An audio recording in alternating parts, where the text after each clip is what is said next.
I've always been privileged to know the De La Salle brothers.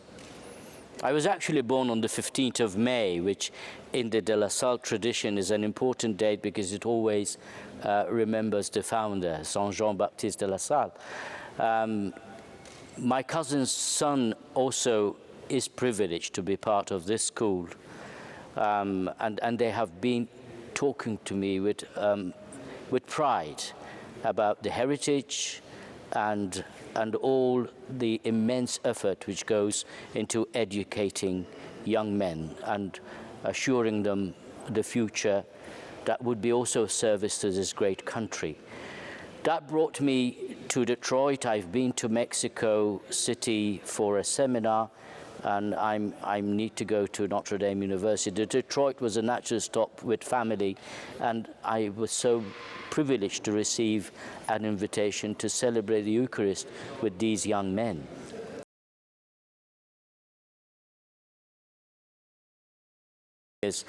We are privileged to have two important schools, church schools, run by the De La Salle brothers on the island of Malta. The De La Salle brothers actually are great patrons of workers in Malta because they actually prepared workers for the highly skilled jobs with the British Navy, with the Royal Navy. But now they have obviously huge schools that prepare young people for so many other professions. When I was a student of canon law in Rome, I was also chaplain to a community of superiors of the De La Salle brothers at Piazza di Spagna. So I got to know also the Italian De La Salle brothers. And I've been privileged also to visit the remains of the founders at the De La Salle headquarters on the Via Aurelia in Rome. And it has always been a great privilege to know the brothers. My prayer is that young people actually get enthused with this important mission to educate other young people.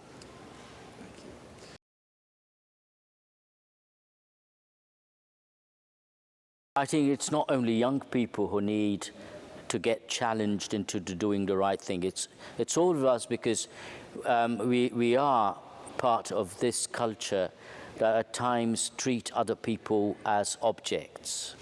I think the first challenge we all receive from the gospel is to see Jesus in the other person. I think that the secret of the good life is, first of all, knowledge of oneself. Because when we appreciate the skills we have, but also our limitations, we then can offer up our lives to God for the good of other people. And I think that the wisdom of the gospel, Matthew 25, that tells us, whatever you do to the least of my brethren, you're doing it unto me, is the heart of the true Christian witness. That is, whatever I do, whatever decisions I take, it's not for me or for my advantage, but to be of service to other people. And I think that is the secret of holiness. You see so many saints who gave their lives for others, and they matured as human beings, but also in the spirit of Jesus.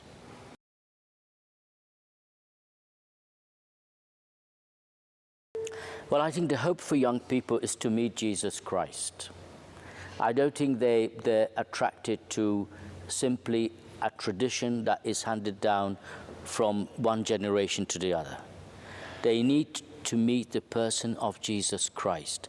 Once you meet Jesus, you want to know him. You want to be part of his family. You want to be with other people to praise him, listen to his word, and also receive him in the Eucharist. But it's really about the relationship with Jesus. And that is what we need to preach. That is what we need to offer our young people.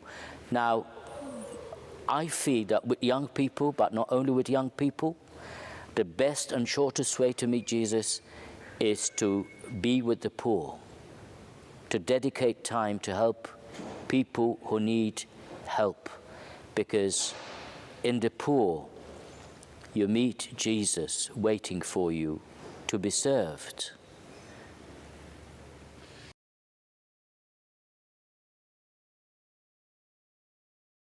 Well, if I had to say a word about Benedict, I always admired his wisdom, but also his generosity in picking up things that people would say. We would be in a meeting, everybody would have his opinion. He would be able to use all the elements of the discussion and then bring them to a higher level. A great wisdom and also great generosity. I think his courage also in saying, I can't do it anymore, will be an example for all leadership, that you're not attached to your role, but you're there to obey Jesus Christ. With Francis, it's a different character, very direct, and also very humble. I think humility is the characteristic that would link Pope Benedict and Pope Francis for me. The perception may be different, but I've known these great men as very humble men. Francis as an extraordinary Jesuit. He always will remain a Jesuit. And I enjoy talking to the Pope when he calls me for something or other, because there is no facade. You know, you get what you see, and you see what you get.